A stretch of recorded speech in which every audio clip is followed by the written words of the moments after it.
Cricket کی دنیا میں ایک نئی تاریخ رقم ہو گئی ہے۔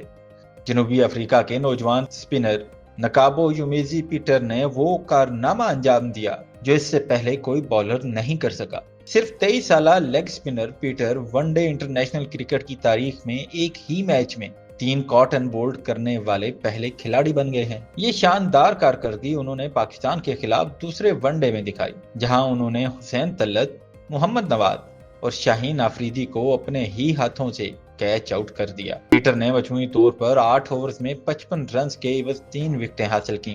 دلچسپ بات یہ ہے کہ اسی میچ میں پاکستان کے سائم ایوب نے بھی کاربن بوش کا ریٹرن کیچ پکڑ کر چوتھا کاٹ اینڈ بولڈ مکمل کیا۔ یوں یہ میچ ون ڈے کرکٹ میں 4 کاٹ اینڈ بولڈ ہونے والا صرف دوسرا میچ بن گیا۔ کرکٹ کے ماہرین کے مطابق پیٹر کی بولنگ میں نہ صرف درستگی بلکہ غیر معمولی ریفلیکسز بھی دیکھنے کو ملے۔ یہ لمحہ ان کے کیریئر کا نہیں بلکہ کرکٹ کی تاریخ کا ایک یادگار دن بن گیا ہے۔